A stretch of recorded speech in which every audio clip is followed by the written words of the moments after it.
Hungary may not be the first country that comes to mind when thinking of armored warfare, but in World War II, it fielded a surprisingly diverse range of tanks, assault guns, and reconnaissance vehicles, alongside some imported German armor.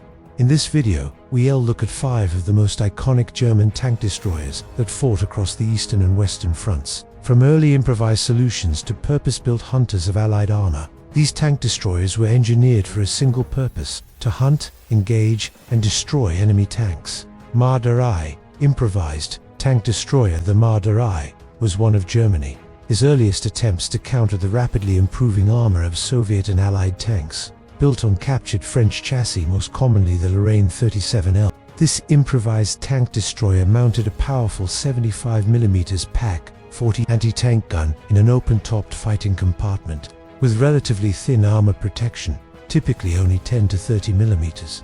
The Marder I traded protection for firepower, using its mobility and potent gun to engage enemy tanks from ambush positions. Powered by a 135 horsepower Renault engine, it was capable of speeds up to 38 km/h, and its open top allowed for quick loading and excellent visibility, but left the crew vulnerable to artillery and infantry fire. Despite its vulnerabilities, the Marder I provided an urgent stopgap solution during the early years of the Eastern Front, giving German troops much-needed anti-tank capability against Soviet T-34s and KV-1 South. Marder II, building on the concept of the Marder I, the Marder II used the widely available Panzer II chassis as its base, transforming an outdated light tank into a mobile anti-tank platform. The Marder II mounted the same formidable 75mm PaK 40 anti-tank gun behind a lightly armored superstructure, offering similar firepower but with slightly improved mobility due to the more robust German drivetrain. Armor on the Marder II ranged from 10 to 30mm, sufficient to stop small arms fire but offering little protection against heavier weapons, making hull-down positions essential for survival. Its 140 horsepower Maybach engine allowed it to reach speeds near 40 km/h, and although the open top and exposed crew made it dangerous in close combat, its long-range anti-tank firepower made it a valuable asset in both defensive and offensive operations, particularly in the vast expanses of the Eastern Front, where quick repositioning was crucial. Marder III, the Marder III, represented the most successful and widely produced variant of the Marder series, using the reliable Jagdpanzer 38T chassis as its foundation, with a redesigned superstructure allowing for improved gun recoil and cruise space. The Marder III carried the same 75mm anti-tank gun that terrified Allied armored forces. Its 75mm PaK 40, or occasionally captured, Soviet guns delivered lethal firepower, capable of piercing most medium and even heavy tanks of the early war period. Armor ranged from 10 to 50mm, offering modest protection against small arms and shrapnel, but requiring tactical use of terrain to avoid return fire. Powered by a Praga AC engine producing around 170 horsepower, the Marder III could reach 42 km/h, and its excellent cross-country mobility made it a dependable choice for infantry divisions needing portable anti-tank defense. The Marder III served on every major front, proving that a well-executed improvised design could still dominate the battlefield when used correctly. Jagdpanzer IV. The Jagdpanzer IV marked a significant evolution in German tank destroyer design, abandoning the improvised open-top layouts in favor of a purpose-built low-silhouette armored hunter, based on a lengthened Panzer IV chassis.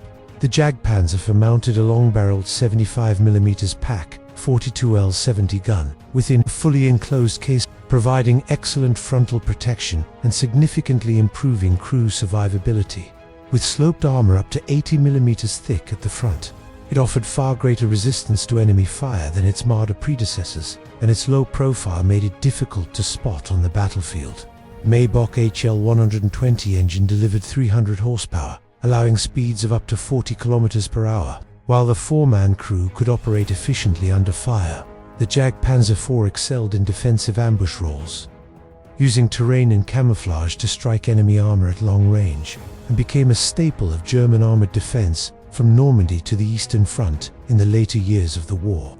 Jagdpanther. The Jagdpanther represented the pinnacle of German tank destroyer design, combining the potent 88mm PaK 43L71 gun with the superior mobility and armor protection of the Panther medium tank chassis. with frontal armor up to 100 mm thick and sloped to enhance its effective protection. The Jagdpanther could survive engagement with almost any Allied tank while delivering devastating firepower at extreme range. The 88 mm gun was capable of knocking out the heaviest enemy armor at distances well beyond most opponents' effective range, giving it a lethal standoff capability.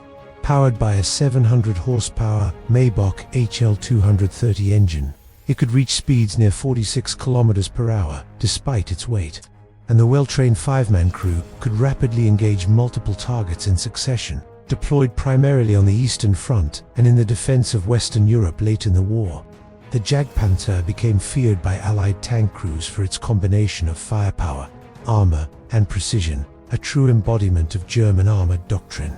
These 5 tank destroyers showcase the evolution of German anti-tank warfare during World War II. From improvised field conversions to sophisticated armored hunters that could take on the most advanced tanks of the era, each played a unique role on the battlefield, reflecting the changing demands of armored combat and the relentless race for firepower and protection. If you enjoyed this detailed breakdown of World War II tank destroyers and want to see more in-depth weapon analyses from history, make sure to subscribe to BattleDex, hit the notification bell, and join us as we explore the machines that shaped the outcome of the war.